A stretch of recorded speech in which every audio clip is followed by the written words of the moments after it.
Hello, welcome to the newest edition of Medfield People. My guests today are three gentlemen who will introduce themselves, and they're going to talk about what some people consider, or at least have told me they consider, the Italian invasion of Freery Street. And so many of the different ethnic groups have come over to the country, but there are a lot of Italians that came over, and a good many of them have stayed. So here are three. They did begin in Freery Street. I'm Frank Iafola, who grew up on Vinyl Road for the most part, but started on Freery Street. We were at 32 and moved up to 34 Vinyl Road when I was just a wee tyke. Not that far away. Not that far away, just other side of the tracks. Okay, Barry, how about you? My name is Barry Paulson. I was actually born in Needham, but spent many a happy hour down on Freery Street at 34 Freery Street, which was the Iafola household. So I have nothing but fond memories of family life there, and I now live in Medfield. I realized that this is the place to come back to. How about you, Eric? Eric Iafola, and I did grow up on Freery Street, basically. We started on Vinyl Road as well. My father rented from the Chicks, actually. Marshall Chick's father's house. And then moved across the tracks down onto Freery Street and lived in the household. After all the aunts and uncles moved off, it was just my grandfather and grandmother, and there was plenty of room down there, so we went down there, and they were getting a little bit older at that point, so that's where I spent most of my time. Freery Street was it. It was a great time. One of the things I've heard the most about Freery Street and the Italians is baseball. Can you tell me a little bit about the crazy baseball games that went on down there? Well, I wasn't around at the time, but it was before the war mostly. And they all had baseball teams, and the Palombos and Iafolas were major players in the town baseball league. And they always played up at the state hospital, I believe. And there were lots of teams here? I think there was just one town team. Yeah, I think One Medfield team. Yeah, one okay. Medfield town team. Yeah. Mostly Italian guys, or all mixed up? No, I think it was a combination. It was probably backgrounds, but I think Earl Kerr was on the team. Yeah. yeah, Okay, he was the never mind. catcher. He was a nice Yeah. guy. He caught Uncle Peter, and Earl used to Yeah. always show me his fingers and say, "This is your uncle's fault." He used to tell him. Yeah. Earl told me a great story about Uncle Pete once that I'm not going to tell now, but sometime we're together, I'll tell you this great Earl Kerr story. Yeah. So it was a mix. I think it was a mix. I think the Palombos and the Iafolas probably, there were probably 3 or 4 spots that they had on a team at any one time, and they were good ball players. The Palumbo boys were good ball players, and the Iafola boys were good ball players. And if they weren't playing baseball, they were watching baseball, and the women would often be in the stands, as I said earlier, keeping score and making sure that everything was copacetic out on the baseball field. So, And where were the stands? well, I think primarily they were probably just I remember the wooden, hospital. wooden. Yeah, there was some small stands there, but I remember it's just there was a side hill there. Oh, okay. yeah, that's right. Too. Yeah. Right. Property across the street from the hospital. Yeah. itself. Yeah. Yeah. Football fields are Yeah. now. Okay, Yeah. that makes Yeah. sense. Because that Yeah. would be perfect field Yeah. viewing. Yeah. I've sat there to watch baseball myself. Yeah, that was the big ball field. They played down on the Grange Field too. Yeah. Down on Pleasant Street. With the Little League. Yeah, where the Little Little League League is field now, is. yeah. Yeah. That was That was a ball. Oh, I forgot there was a field down there. Yeah. Yeah. That's wwhere the They- old Legion That, was. that, Yeah. That's Grange Hall. where the apartments are now. Yes. Right. Right. Medfield Garden. Yeah. Apartments, Yeah. okay. Somebody had told me about the Legion Field there, but I didn't realize there's a Yeah. baseball field as well. Yeah. Well, So you there all was- played there? Your parents all played there? Yeah, because it didn't become Little League till 50s, early right? 50s. They yeah. played there and up at the state hospital. Did Yeah. any of the women get to play? No. No. They God kept score. forbid. They kept score. No, but Uncle Pete, we had Uncle Pete, my Uncle Peter, his father, Uncle Pat. Shortstop. And, Yeah. yeah. Pete was a Shortstop. pitcher. Yeah, your dad was a shortstop. My father was a Uncle center Nina, fielder. too. Uncle Nina, my Uncle Nina was Nina Iafola was the police. You know, you got to remember him. I remember Nina, yes. I called Nina. Yeah. Well, he was a real good ball player. He was touted by the scouts too. Yeah, Really? Yes, he he was. was. Yeah, In fact, he was. There was some kind of testimonial once at the high school, and Joe Morgan, former Red Sox manager, someone asked him, "Who's the best hitter?" I think. Or Yeah, best he could hit. all-around player that you ever saw come out of Medfield. He said, Nina Iafola. Really? I said, that's what I said. I said, really? Yeah, he's a good He was a hitter. good ball player. Yeah, he was. He could have. I guess he had a chance to go to a minor league club, something after he got out of the service, but he was too old. I think he was like 28 or 29 or something when he got out of the service. Oh. So, But they loved to play ball. Yeah. They loved to watch ball. Baseball was big. The Palumbo side, because my Uncle Vincent, who was known as Red Palumbo in the town, he got a shot with the Braves, the then Boston Braves. He was on their farm team as a pitcher, lefty.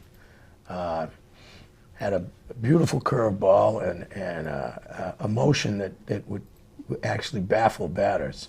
And he tells me in some stories that he almost struck out Ted Williams. Oh, he told me Jeepers. he did strike out Ted Williams. The story grows.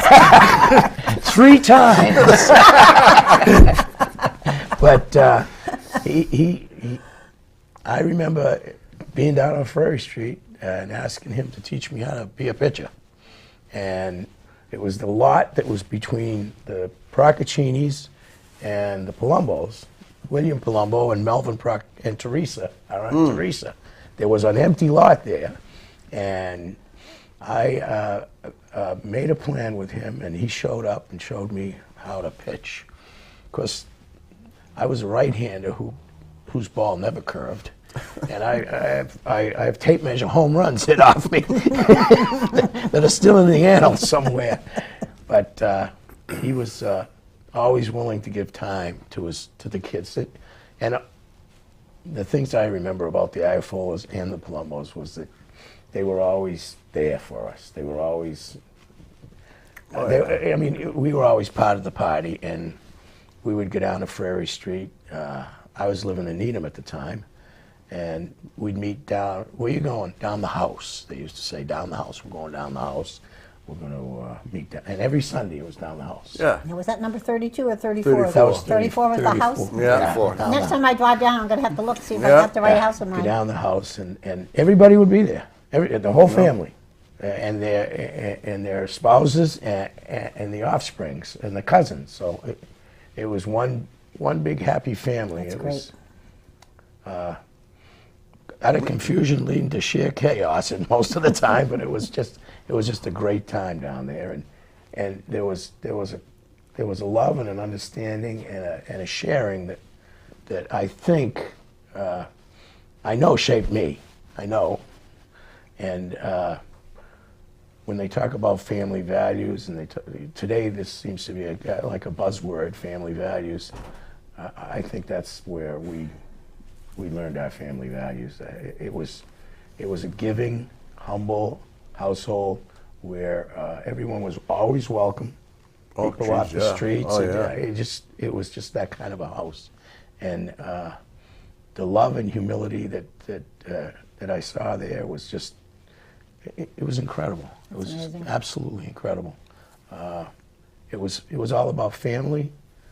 It was about God too. I must say, they were good Catholics.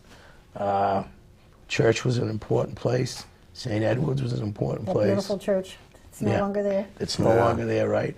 And the parish priest used to come down Prairie Street. I remember my mother telling me, and all the kids would flock around, and he would actually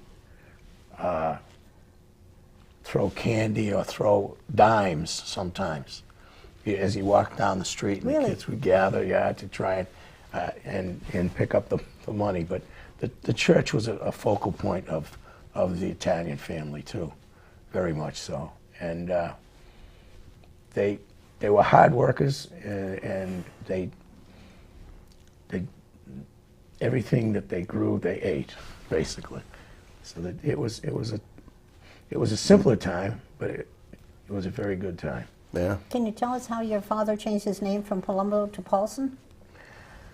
Well, he actually was born in the old country. He was born in a province, or a location, I guess they call it Abruzzi, but his village was Bofina? Ofena, yeah. And he came over, I think, when he was about 6 or 7 years old. He worked the farm with his father, Luigi, who had a farm down at the end of Prairie Street, down by Dale Street. Yep. That's where the homestead was. And all that land that's now 27, a lot of that, and a lot of the homes that are down there, was part of the farm. They raised chickens and goats and sheep and cows, and supplied Millis and Medfield with a lot of fresh produce and fresh eggs and cheese. He, as I said, he grew up there. He went to Boston University, graduated, I believe, in 24. And you don't know how he paid for it? I for the life of me, I don't know how he did. He must have sold a lot of eggs, that's all I can say. And maybe kept some of the profit, I don't know. But then he went back and got his graduate degree at Harvard University. Now, this is a man who, as I said, I mean, he was born in Ofena, and he came over here, and he wanted an education.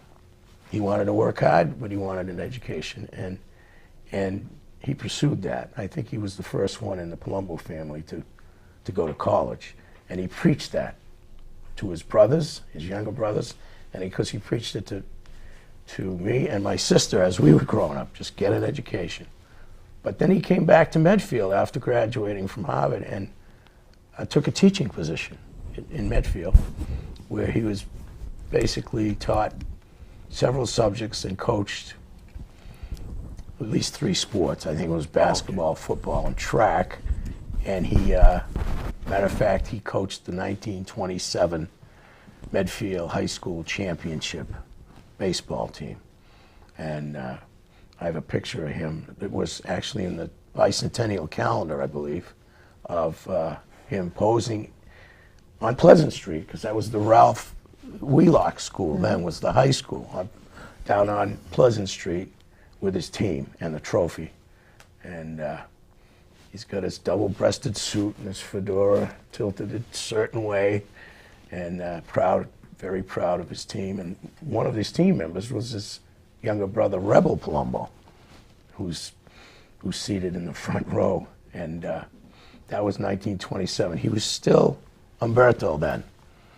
Then he wanted to get a job to work in the city of Boston. City of Boston school system was the best system in the country at that time. And in order to do that, you had to take an exam. Boston teacher's exam. It's still given today.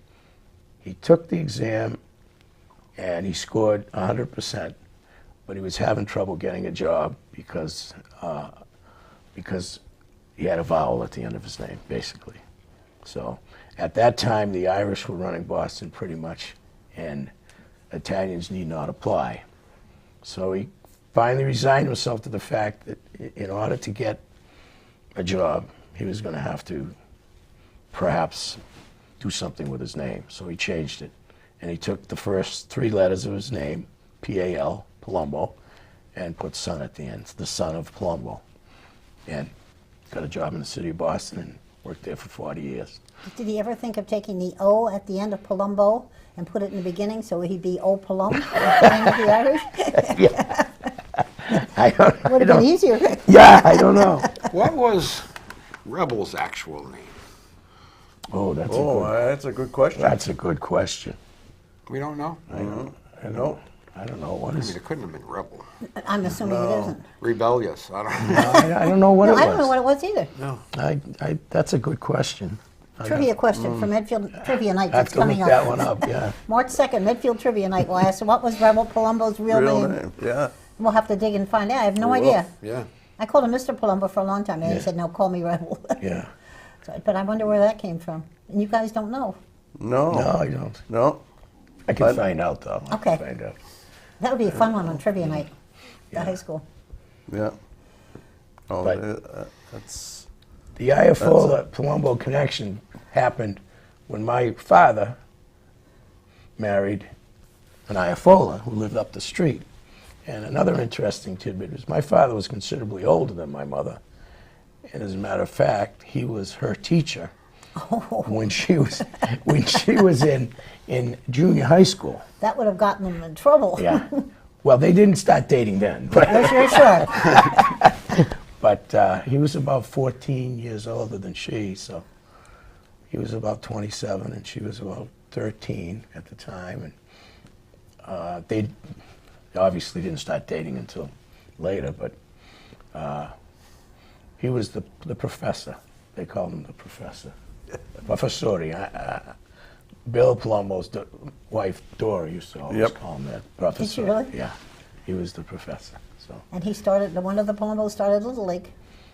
Yes. That I remember. Yeah, that was Uncle Vincent and Uncle Bill who started it in the 50s, the mid-50s, I believe. They loved baseball. Again, as we get back to that, they loved baseball. That baseball was in their blood, I guess. It was just something they... But it was a great thing for the town. When we moved here, my husband became a Little League coach and then ended up being a Little League president at some point. But it was such enjoyment for my kids. But my daughters I have 2 daughters as well as the 4 boys. They were very upset they couldn't play, the younger one especially. But now, Oh, yeah. I wonder how the older Palumbos would have felt about girls on the team. It's an interesting The IFOs, question. what do you think? I think it's a subject that wouldn't even be broached. We all had our place. And women were not on the baseball field. I think you're right, We Frank. did in neighborhoods, though. The girls could play if they wanted to, you know. But go, not in the- go stand out there. Pretend you're part of the team. Yeah, we played down in the fields. Yeah. Well, Where 27, part of 27 is now. That. yeah, the family cookouts down there Yeah. were probably well-renowned. Uncle Nina especially used to always have something down there. And Yeah. again, it was a family gathering. So what would the cookouts serve? I'm sure not hot dogs and hamburgers. Sure, it would have been better than that. Well, Yeah, they were. interesting enough, there was a lot of hot dogs and hamburgers. Oh, really? Yeah. Yeah. Yeah, and there were some traditional Italian foods, but those foods were more reserved for holidays, special occasions. If it was, by that I mean if it was like a porchetta or something like that, it was usually that. Typically, a Sunday meal would have been raviolis. Okay, ravioli? Something like raviolis. Grandma used to make those raviolis. She used to make gnocchis too. Okay, I love nachos. Yeah, Yeah. yeah. Did She you used to guys make 'em by hand. did you call the red sauce gravy or did you call it sauce? We called it sauce. We called it sauce, too. They No, called it gravy. well, You call it mine, gravy? yep, was always gravy in the house. Yeah. Yeah, my mother called it gravy as well until we grew up a Well, bit. probably Then it was, where she grew up in the North End. It yeah. was gravy. yeah, Oh, okay. yeah. was all Yeah, she gravy. grew up my mother grew up in the North End. In fact, when my grandfather, he packed up the family and they went into Boston to work, and that you can probably relate the story with the working on the Christian Science Church. Yeah. But they moved into Boston basically to find work, and that's where my father met my mother, because they were in there for about 4 years, and my father met my mother. She lived in the North End. She was a Seller. Her last name was Seller, Cella, So, and then they ended up coming back to Medfield in probably 36 in that area. And my mother and father got married in 38. So he traveled back and forth into Boston. Courting. Yep. Then they got married and she Florence, came out here. Yeah. What did your father do, Frank? Actually, he was one of the people who had quit school during the Depression. You know, a lot of people had to leave school, help support the family. Still played ball, though. Worked various jobs. Then went off to war, and then he got a job in the hat factory after the Second World War, until that closed. And I guess it was a pretty good job. The foreman, perhaps. Yeah, he was a foreman, yeah. I was still pretty young. I'm a lot younger than these people are. I'm a lot older than they are. The hat factory, by the way, for those at home, is where the Montrose School is today. Give you some idea of the location. Other than the state hospital, it was probably the major employer in Medfield. And then that closed, and he had to find a job wherever he could. And after 2 or 3 years, he ended up working at Walker Manufacturing Company, which was at the end of Adams Street. Oh, okay. And they made parts, screw machine parts, or I don't know, like that. But it was the loudest place I'd ever been in. Those machines, boom, boom, and As you go up Adams Street, Frank would have been on the last building on the right or the left? I'm trying to picture it as you go up toward West Mill. If you go by Floyd and Glenn's, Yep. it's on the right. Okay, it's on the other side from the. I think there's a sign that says Parco now. I think McCready owns it. Okay, there is a sign. Okay, that's okay. I'm just trying to picture it in my mind. And that's where he where it worked. was. And he walked up there. Most days, or a drive. Oh, he did drive. Came home okay. for lunch every day. Half-hour lunch, came home. Didn't bring it with him. He used to ride a bike quite a bit, too. Yeah, then he started riding a bicycle. Yeah. He was in great shape. Yeah. He had great shape. He really was. Ahead I of wonder his what time kind on of that. wonder what kind of money he made back then. He would work 60 hours a week, 6 jeez. days, 10 hours a day. Oh my God. Any idea how much he brought home? Not that much. I can remember after the hat factory closing, there were things like we didn't have butter anymore, we had margarine. Things like that. You know, there was lots of cutbacks that you don't really get as a little kid. Just, okay, now I got margarine. My older sister would complain, though. I hate this. But we did it during the war too. Yeah. Yeah. That I remember. Yeah. Do you remember buying that fake butter or stuff and it would have a yellow coloring tube in it and you'd squeeze the plastic bags? Oh, you guys are too young for this. You'd squeeze the bag and it would color and it would taste it off. Oh my Lord, it tasted terrible. I can remember they had, during the war, ration cards. Yeah, we did. Yeah. I was kind of young, but I do remember some of the. Then when the boys came home from the service, I guess they all, basically, a bunch of them went to work at the hat factory. It was weird. 2 or 3 of the uncles that worked up there. Yeah. My father worked for Bird Machine Oh, okay, in Walpole? in Walpole. He was the only one that didn't go, out of the 6 boys, he didn't go into the service because he was married at the time.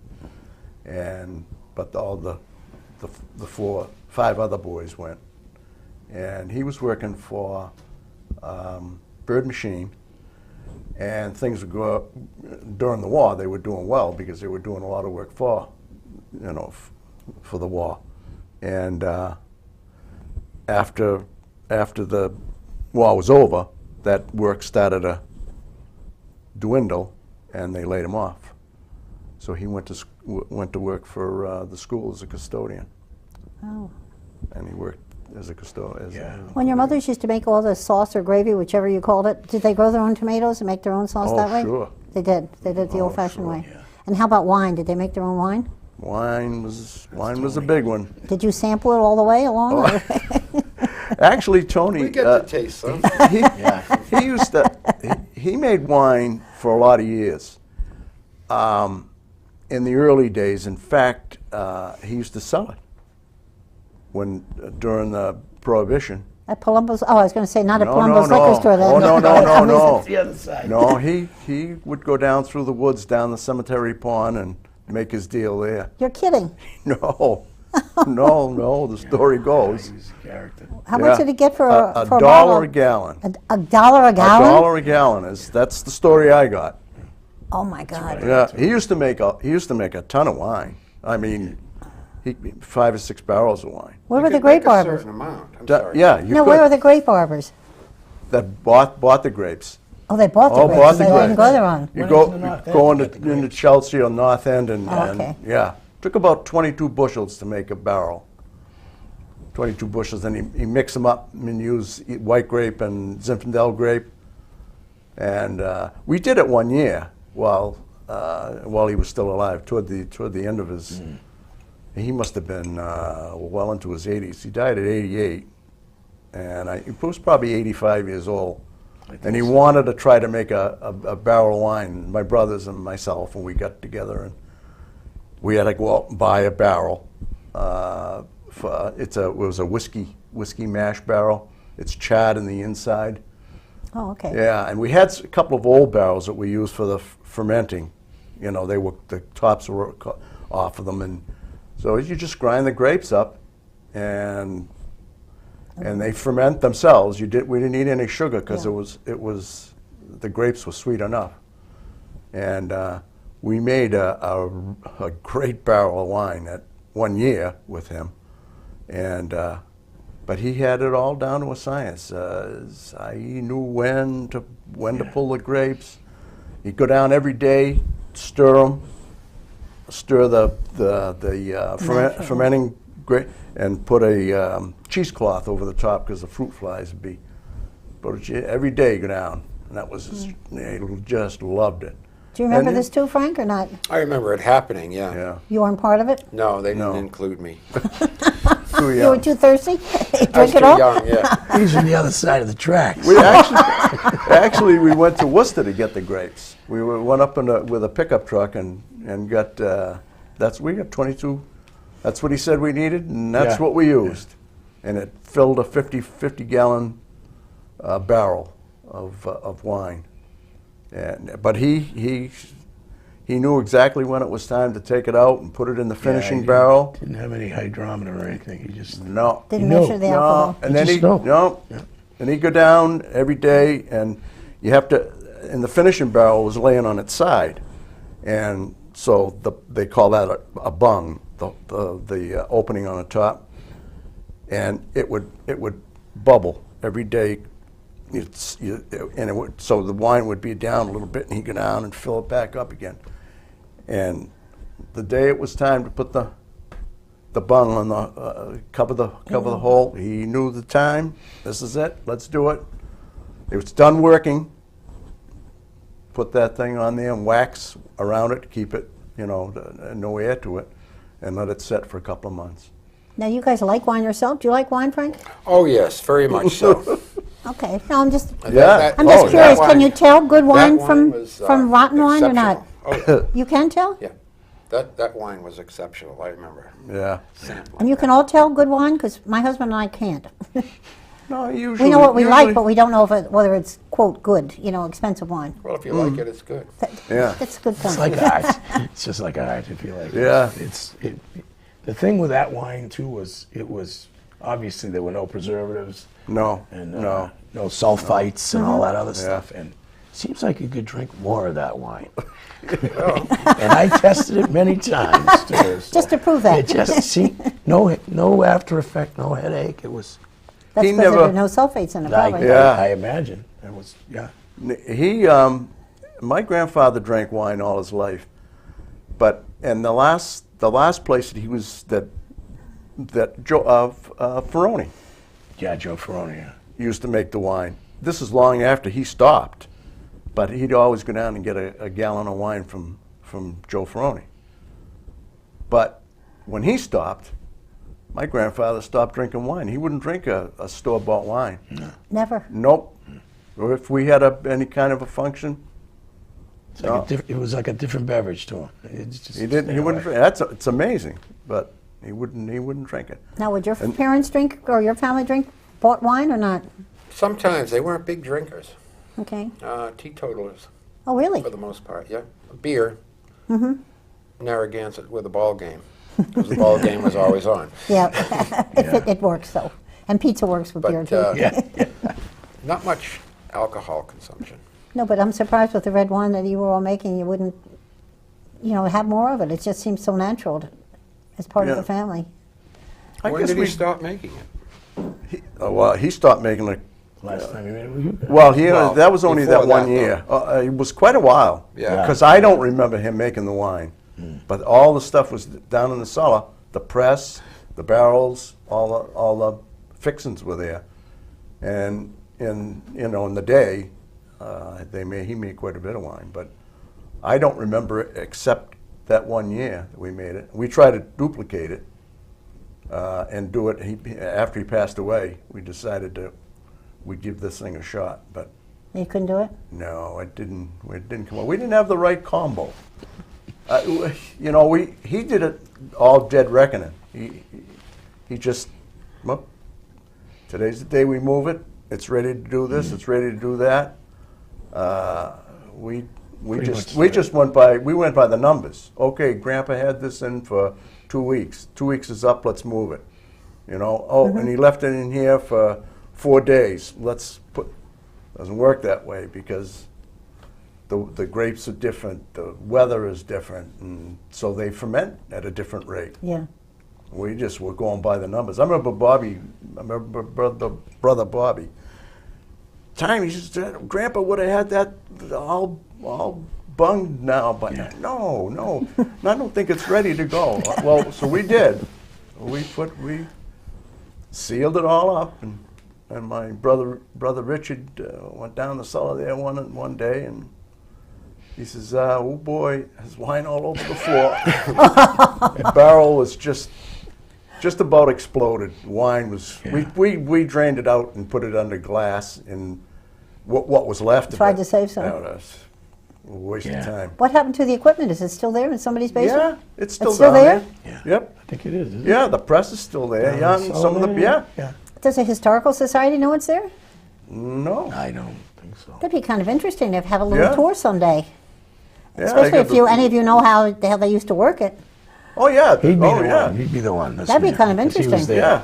Oh yeah. That's you take the grappa after you drain all the wine out. You take the wine comes out of the bottom of the barrel, the fermenting barrel, and you put it in the finishing barrel, and all the what's left is called grappa, and that's where they get their grappa wine too, I guess. Oh. But take that out, and you squeeze it.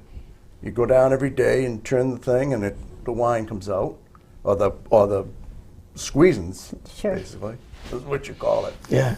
And you add that to the barrel. And it kept squeezing and squeezing and squeezing. It's a little bitter, I think. It puts a little different flavor. Well, isn't it also the actual vine itself? Yeah. And the skin? Yep. Yeah. Skins. And the seeds? Yep. And none of you ever went into the business of making wine? No, we thought about that at one point in time, trying to maybe make a little. Bobby Yeah. did it a couple of times. Yeah.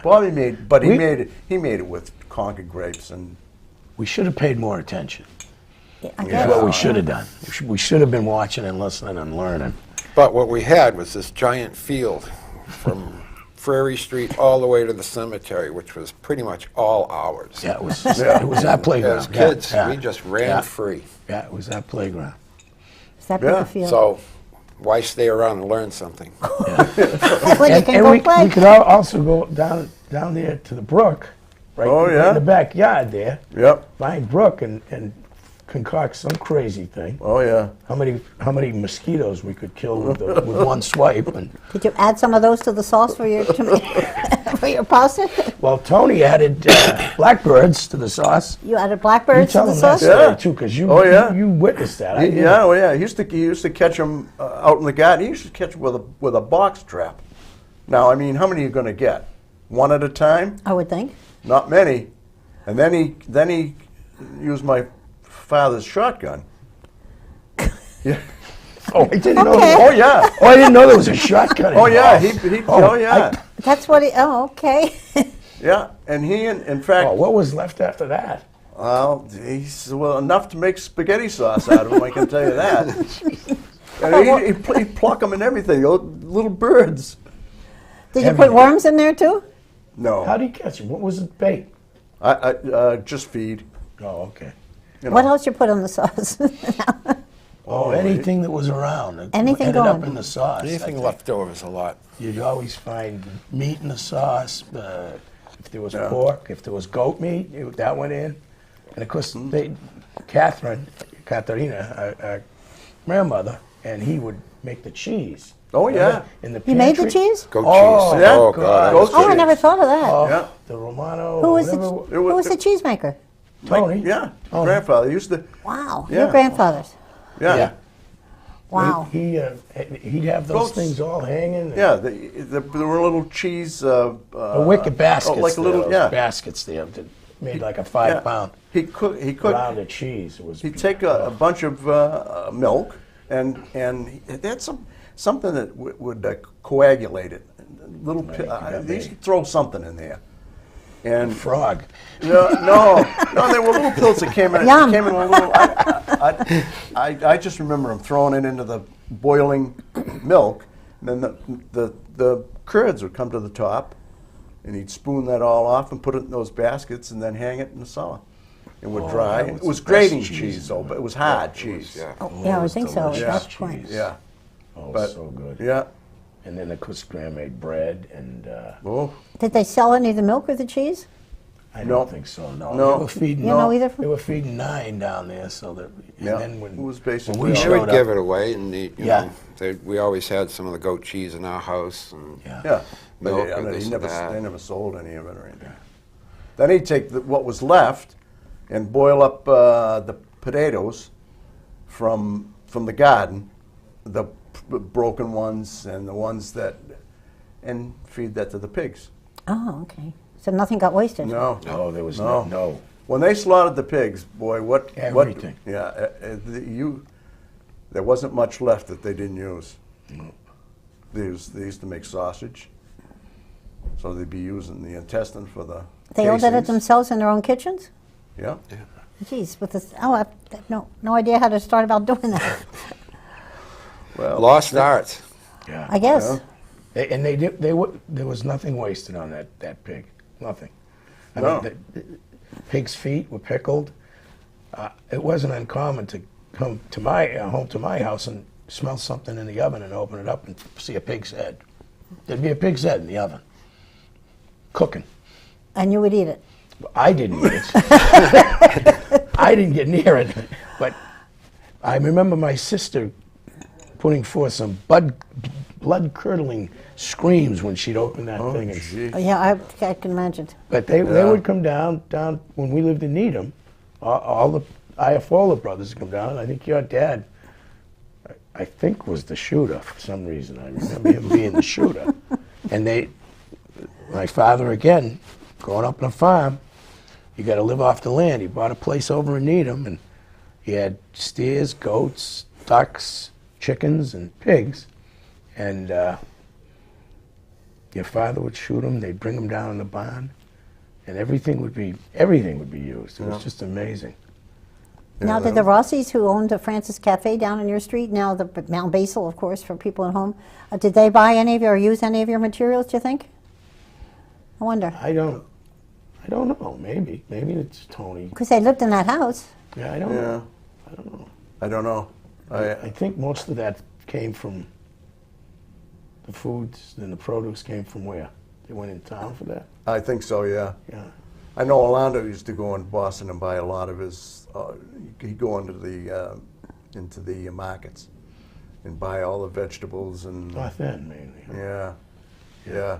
Well, I used to write Market for the Square. newspaper, and I wrote a story about the old Francis Cafe, and Yeah. I was told by a townie that Ted Williams used to eat lunch in there Yep. and That's early right. suppers in there a lot That's because he right. was dating, I was told, a lady from Norfolk, whose name I will tell you after the show is over, because she was somewhat well known. Yeah. And that's why he came to Medfield, was to be near the lady. If this story is true, I don't know. Well, he did come to Medfield, and I had seen him at the Francis Inn, but I was Oh, you told saw that him there? Yes, Oh, that yeah. he had been fishing in Norfolk.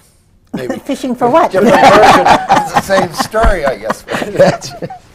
Because he was an avid fisherman. Yeah. Yeah. But you actually saw Ted Williams there. Shook his hand. Yeah. I was shaking like a leaf. Oh my God. Well, that was a big event. That on was a Ferry big Street. event. I was only like When 6 or Ted 7, came down sure. Prairie Street to eat at the Oh, yeah. Francis. Yeah. See, I heard he came because he knew Orlando well. Yeah, he knew That Orlando they were very friends. And as a matter of fact, I heard that Orlando did a lot of cooking for him out at his. He had a camp for inner city kids. No, not too many people know about this either. I don't think. Out in Lakeville, and it was a baseball camp for kids, and he'd bring them out because Ted loved kids. We're talking the 30s, the 40s, somewhere in there? I think we're probably talking the late 30s, early 40s. Somewhere in there. Yeah. And I heard, this is a story I heard, that Orlando used to cook for him out there and donate some of the food for these kids. That's a good story. I hope Yeah, it's true, because it's too good a story to be false. Well, Ted loved kids. I mean, the statue at Fenway, he's with a kid, and he was an angry man in other ways sometimes, but he did love kids. And when he came down Ferry Street, boy, that was quite the Right, that was out quite there an stopped. event. Ted Yeah, Williams is here. everybody think so. ran down there. I Did know they Orlando. just let kids go into the restaurant and just walk in and talk to him? No one stopped you. No, he stopped you guys? No. Mr. and Mrs. Rossi would just let you in? Yeah. Well, my father brought me down to say Ted Williams is. We're going to go meet Ted Williams. Yeah, Orlando used to go to spring training too. yeah, he was Yeah. down there. Yeah. Used to go to Big baseball fan. Yeah. But Wow. But yeah, he. All comes back to baseball. It does, where we started. Exactly right. What was the best thing about being one of the Italian generations here in Medfield? The memories? The family feeling? Because Yeah. I'm getting a lot of family feeling from you Yeah. three. Definitely what Barry had said earlier about just the families being together. The church was a big part of ours.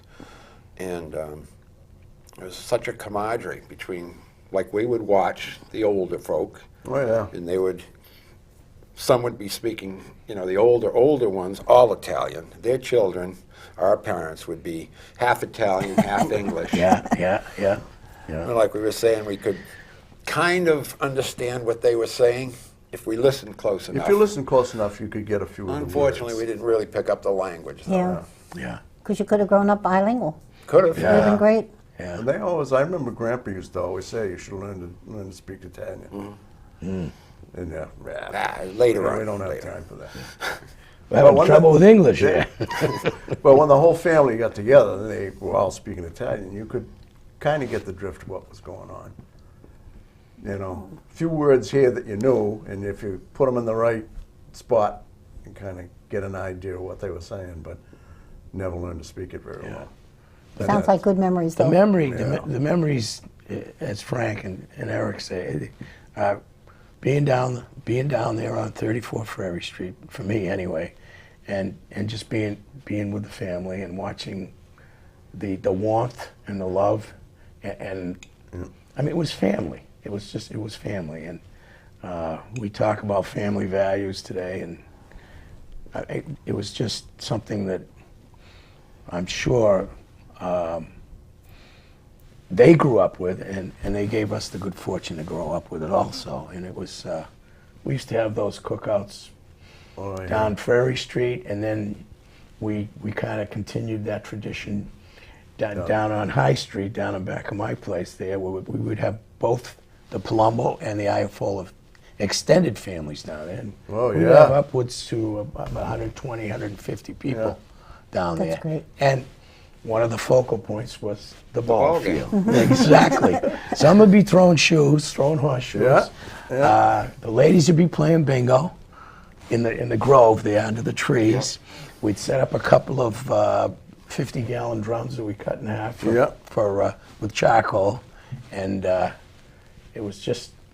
I mean, it was just a family affair, is what it was, and I think those are my fondest memories. They're great memories you've shared with us today, and I hope your children will enjoy this, hearing your memories too. I would certainly hope so, because I love it. I hope this warmth of your family will spread out through the whole town, because it's the way I feel about Medfield, which is why I've stayed here and 3 of my children have come back. We're not Italian, but we still have that same warm family feeling, Yes, and yes. it's to me it's what life's all about. Yes, it is. Absolutely. Well, thank all 3 of you so much Thank for being you. with us, and thank Yes, you folks for thank you. listening. And if any of you have good stories out there, give me a call anytime. I'd be happy to chat with you. Thank you.